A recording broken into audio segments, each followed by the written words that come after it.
Welcome to Glendale Today. My name is Ray Malnar and I am the City Council member for the Sahuaro District. And today what we are going to talk about is code compliance. I'm here in front of a Glendale City resident's home to show you an example of a yard that is taken care of very well. And that is one that represents what we would like to see in the city of Glendale. As you can see, the bushes and trees are very well trimmed, especially the trees. Trees can get overgrown real quick. And so one of the things that need to be taken care of is to make sure that you don't have overhanging trees. You can see the bushes are well maintained, they're groomed, the rocks are clean. This is a good example of what a good in compliance home looks like in the city of Glendale. Next, what we're going to do is we're going to go take a look at some homes that could use some improvement, that if you look at them appear to be out of compliance with our city code. I'm here now with Jim Trammell, the code administrator for the city of Glendale. So Jim, we're here at a vacant home. So why don't you kind of tell me what some of the violations are at this home? Good morning, council member. The home we're looking at today has several violations. There's several broken out windows, so the home is unsecured. There's a lot of trash and debris and items still in public view that are visible from the public street, which is a code violation for the city of Glendale. There's also overgrown grass and weeds around the property. Other violations that we would address on an occupied home as well, such as a dirt yard, some parking violations in the backyard that are visible to the public street, and some faded paint on the house around the trim. Okay, so there's quite a few violations here at this home. Yes, sir. So why don't we talk about a couple of them? Let's talk about weeds first. What is an unacceptable weed? Well, our ordinance for the city of Glendale requires grass and weeds be kept at 6 inches or less in height. If they are over 6 inches and they're contributing to a blighted condition, then they would be in violation of our city code. Okay, because some of the weeds here are much taller than 6 inches. Absolutely. There's some that are probably a couple feet high or more. Right. Okay. What about some of the other violations? You mentioned broken windows. Tell me about that. Well, our city ordinance requires a vacant home to be secured. The windows are broken out, so obviously there could be access in there either by transients or drug activity in the neighborhood, things like that, where people would know it's a vacant home and use that opportunity to do things here. So we want to have the home secured. I see. Okay.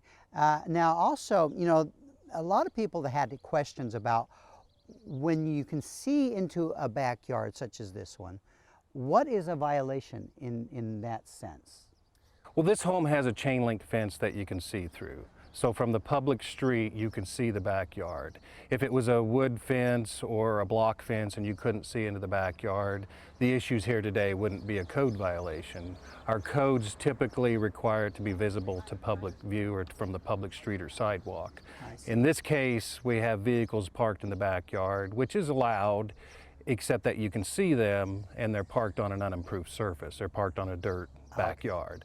The other issue is there's a lot of items and tires and some junk and stuff out in the backyard that is not allowed to be stored in public view.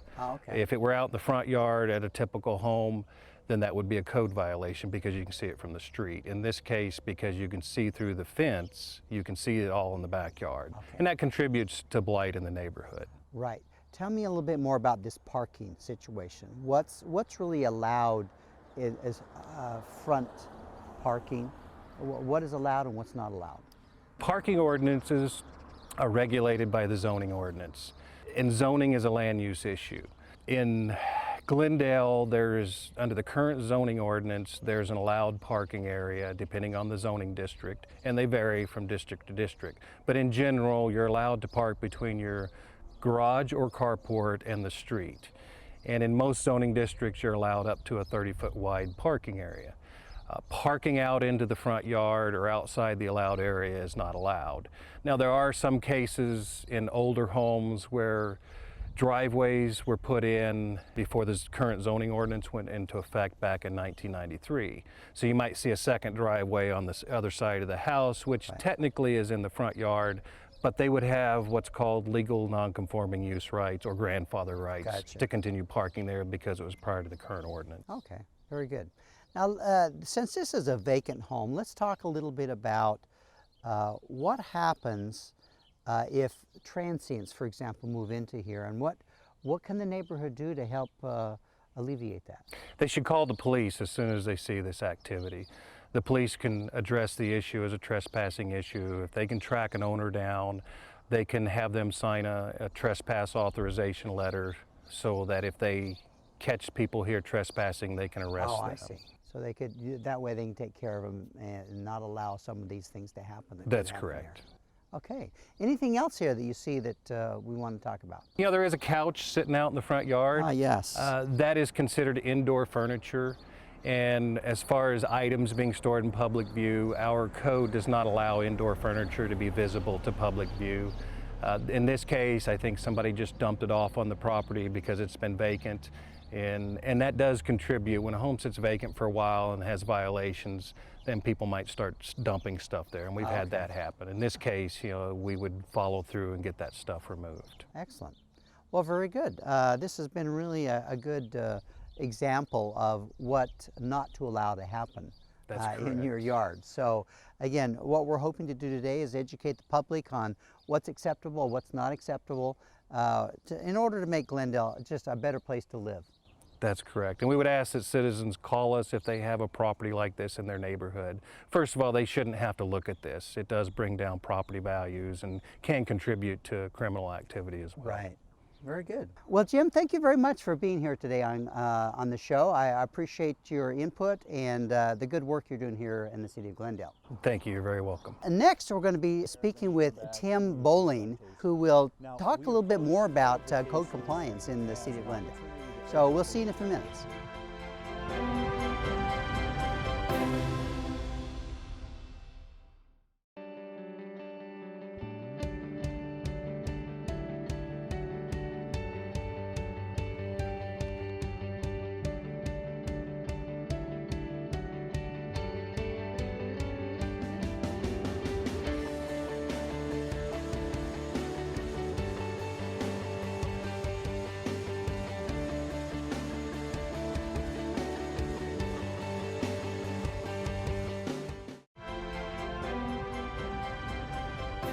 Welcome back to Glendale Today.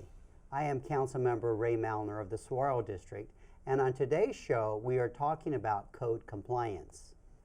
Joining me today is Tim Bowling, the Glendale City Code Compliance Official. Tim, thanks a lot for showing up today, and why don't you tell us a little bit about how code compliance is operating in the city of Glendale? Thanks for having me on your show, Councilman. We appreciate that. Glendale in general is really a very clean city. There's a lot of neighborhoods in Glendale that we have no business at all because all the properties are in compliance.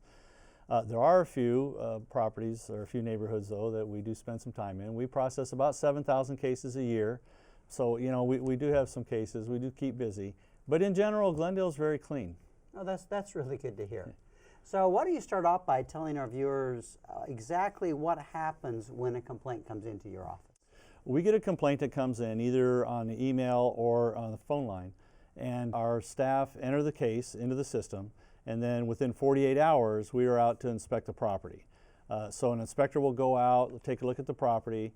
If there are violations there, let me say if there's no violations there, we go on our merry way and we go to the next case. We don't even make contact. We may call back the complainant and say, look, I didn't see anything, I'm not sure, you know, if there's something I'm missing, let me know.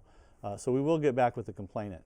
But now if there is a violation there, what we'll do is we'll go up and we'll talk to the property owner, the tenant, whoever's there, explain the city code, explain the violation, explain what they need to do to correct the violation, and we'll give them a compliance order. A compliance order usually gives them 7 to 10 days to correct whatever the violation is.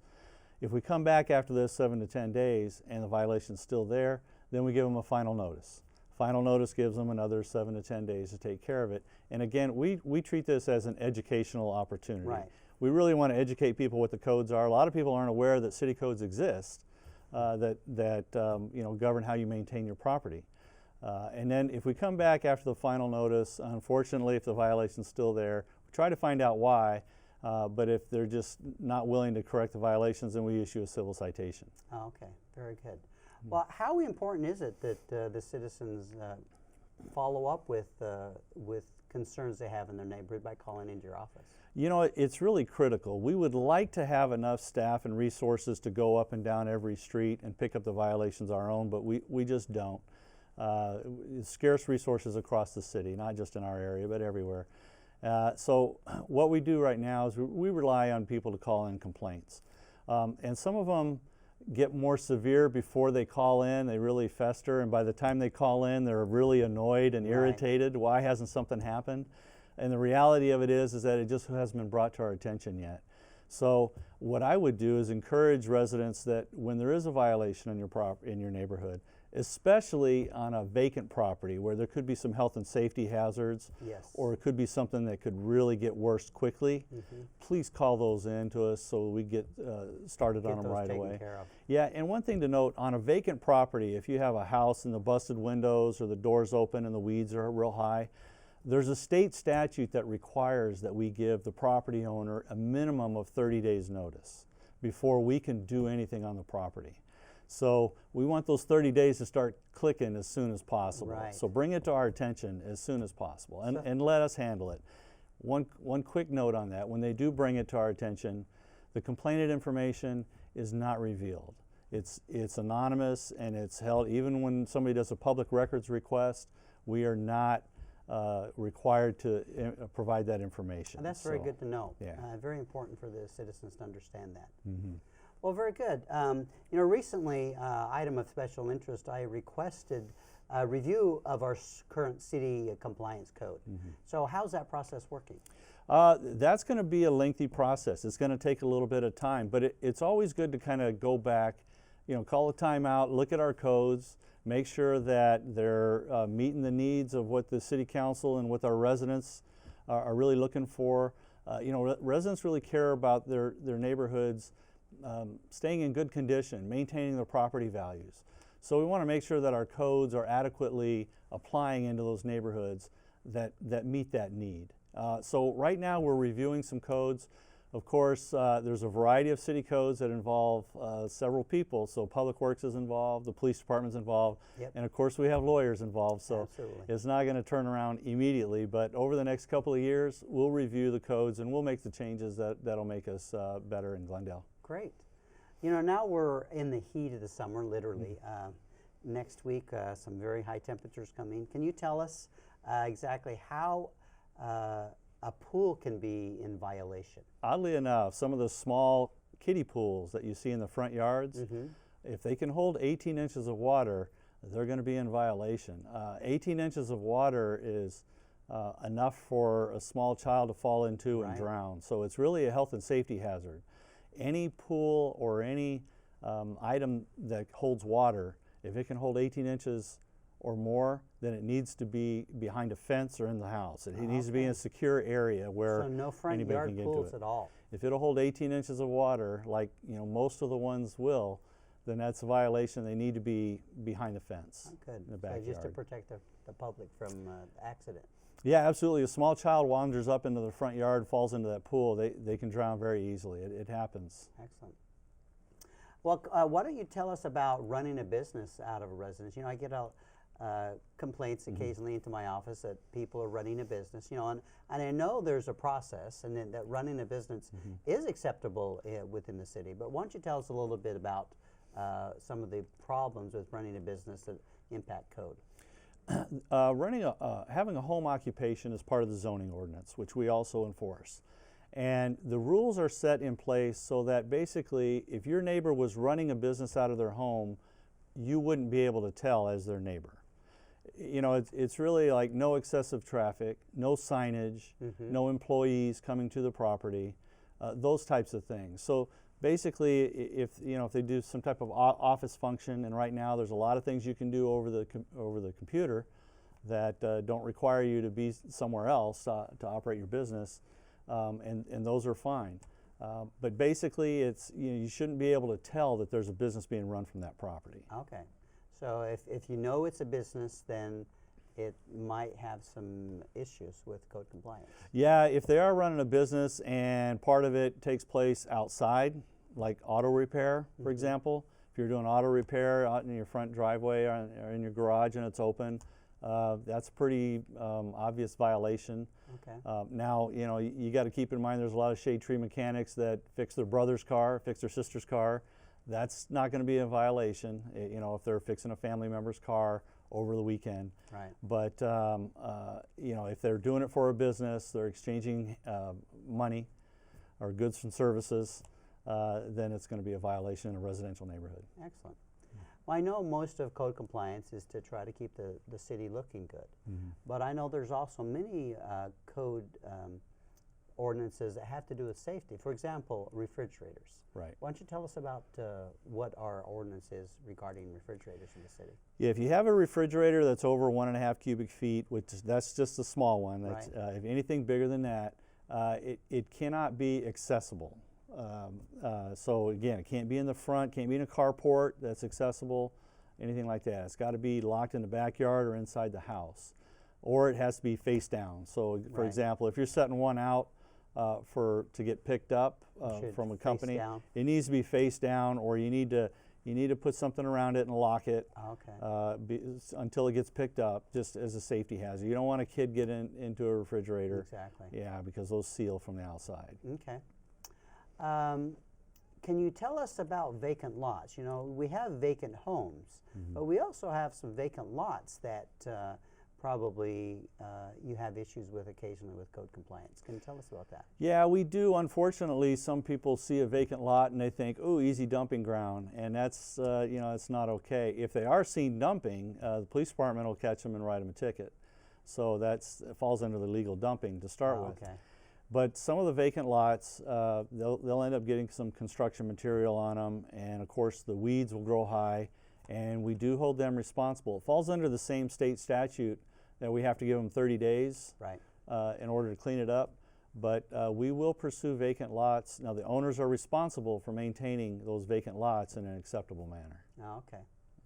Well, why don't we talk a little bit about city zoning and setbacks, for example? Because sometimes people, you know, think they can put up a fence or, you know, put other things in, but we have zoning ordinances that control that. Can you tell us a little about what you find in violations there? Right. The zoning ordinance, and again, we enforce the zoning ordinance. The planning director interprets the zoning ordinance and they write it. Any changes to the zoning ordinance, it's a different process. It's a text amendment and it goes through a different process. But the zoning ordinance we enforce, it does determine the setbacks for buildings and how far apart one building has to be from another, and how far apart any accessory structure like a shed or additional building on the property has to be from the property line, and we enforce all those. So there are, and it varies by zoning district. So you know, some of the more restrictive zoning districts, you know, you can only be, you have to be at least 3 feet away from the property line, Right. and you have to have a separation between structures and those types of things. And it varies. So probably wouldn't be a good idea for me to throw out numbers there, Right. because it's going to depend on the where you're at. on the property zone. Yeah, but the thing is to call, if you're going to build a structure or if you're going to add something, modify, you need to come down to the Development Services Department on the 2nd floor of City Hall and talk to somebody at the counter there and a planner and find out what the rules are before Right. you do it, and But then just check it get out your building first. permit. Then- Right, then yeah. You're in good shape. Okay. Yeah, and then the zoning ordinance, another piece of the zoning ordinance is it gives you the correct use per district. Right. And so if you're operating you know, a certain type of business, it needs to be in a certain type of zoning. There's light commercial and there's heavy commercial. Yes. So, you know, we don't want the heavy commercial, heavy industrial uses right next to residential properties and that type of thing. Exactly. Yeah. Okay, well, you know, one of the favorite pastimes on Saturdays is to go yard sale hopping. You know, so what are the regulations about yard sales in the city of Glendale? Again, that's in the zoning ordinance, and the zoning ordinance says that you're allowed to have 3 yard sales per year. So in a 12-month rolling period, Okay. you can have 3 yard sales at your home in a year. The Okay. 4th one is a violation. Okay. Yeah. Very good. So how do you know? How do you keep track of that, though? Well, we track when we get a call for a yard sale at a property, and we take a look and we'll see if there's a yard sale going on, so we'll document it, we'll have it in our system that there was a yard sale on this date. So by the time they get the fourth one, then we issue them a notice. Okay. Let them know. And a lot of times on the second or third one that we see, we'll give them some information just to let them know that they're allowed 3. Okay. Yeah, and hopefully that corrects it. Okay. Recently I was talking to a resident that had felt like there were some vehicles that were inappropriate for the neighborhood, commercial vehicles, you know, at the house. So can you talk about that a little bit? Yeah, commercial vehicles, you're allowed to have 1 commercial vehicle at your property. Okay. That's under the appropriate size. You can't have a semi-tractor, can't have a semi-trailer at your property, but you can have 1 commercial vehicle at your property, and that has to be associated with your business. Is that either in the front, or even if there's room in a larger lot on the side, can you have commercial property or commercial vehicles on your property, say a trailer tractor, if you had room and it's enclosed behind gates and whatnot? Is that acceptable? No, you have to have the appropriate zoning for a semi-tractor trailer. Okay. And it's going to be commercial. Okay. So you can't park a semi-tractor in a residential zone. Okay, period. Yeah, period. Okay. Yeah. All right. What about for sale signs for your car on your property? Again, the number's 3. You're allowed to sell 3 So you can from sell your 3. property in Okay. a year. Yeah, and that's for sale. You can sell 3 from your property. So if you a lot of people park them on vacant lots, which is a violation. If you park a vehicle for sale on a vacant lot down at the corner, you might get a little ticket from the police department for that. Okay. So those are illegal, but you are allowed to sell 3 vehicles per year. From your property. From your property. Okay. Why don't we talk a little bit about some of the other issues you might face, such as fences or condition of a house? Yeah, fences need to be made of compatible material and color. So we want it to look uniform in nature. And if there's like a wood fence and there's slats missing, we'll cite that or ask them to fix the fence and paint it so that it looks the same color. It can't be fallen over and those types of things. Sometimes you have the chain link fence with the slats through it. Right. Yeah, the slats, in Arizona, they get beat up by the sun a little bit. So if they're deteriorated, we'll ask you to either remove those or replace those. Okay. Now on a house, you have to have, the house cannot be deteriorated in a manner that is blighting. So for example, if the window busts out, right, you can't put a board over it. Okay. To close it up. You can do that for a week until you get a repair person out there, but longer than that, no. You can't have busted out windows, you can't have the door that's busted out and those types of things. Okay. Well, very good. We've had some really good conversation about what you do in code compliance. So is there anything else you'd like this Glendale residents to know? Well, the one thing, again, it's really important that residents call us as soon as possible when there's something there in their neighborhood. Don't let it get to 3 feet high weeds before you call us, because at that point you're already irritated. Right. And it is going to take us time. We have to go through the due process to notify people, give them the opportunity to fix it before we can go on there and enforce on it ourselves. Let's talk about that due process for just a minute, because I know that does frustrate people at times, that they call in a complaint and they expect immediate action. So, and you've already talked a little bit about your process, but let's talk about the time element just a little bit more, so everyone understands what that is. Well, again, the state statute requires that if we're dealing with a vacant property, we have to give them at least 30 days. But now the city code, we have our process, and it's a procedure that we go through. And again, our goal is to get compliance. Our goal is not to issue a lot of citations and take a lot of people to court. That's not what we want. We want to get compliance. Code compliance plays a critical role in maintaining property values. And so again, our compliance is, our priority is just to get compliance. We just want people to comply with the city codes, maintain your property, keep your grass cut, don't put stuff out in front, items in public view. That's a very common violation we get, where people just put some trash out in the front or Right. some things. They set it out front and they leave it there for a while. You know, it can't be in the front. You got to put that stuff in your garage or in your backyard. Right. You know, you can't put junk cars out in the front. But we go through that process, and it does take us a little bit of time. Now, you also got to keep in mind sometimes there are circumstances. If a family has a death in the family, Right. and you know, I think the last thing you want is code compliance beating down your door saying cut your grass. Right. So you know, if we do hear about those type of circumstances, you know, that might take a little bit longer. Okay. But yeah, we do go through the due process, and again, we want to educate people. We want to teach them what's necessary to keep the property in Excellent. compliance, and again, it's property values. Yeah, it sounds like really the role of code compliance is to help the citizens understand the responsibility of maintaining their property. That's Exactly. really what it is. So, Right. Yeah, exactly. what's the most important aspect of code compliance? The most important aspect of what we do, again, is working with the community, working with the people to get the property in compliance. Sometimes we can connect them with additional resources to help out. We have a lot of volunteers that help clean up properties for elderly and disabled, you know, that don't have other resources to clean them up. And again, without code compliance, you can imagine what a city might look like. Right. Without code compliance. Exactly. Okay, so I just want to throw that out there because you know, if some people don't really like us when we come around to the door, it can be somewhat confrontational. Yeah. But it is a really important aspect for economic development and for maintaining residential property values and for people just enjoying the quality of life. Excellent.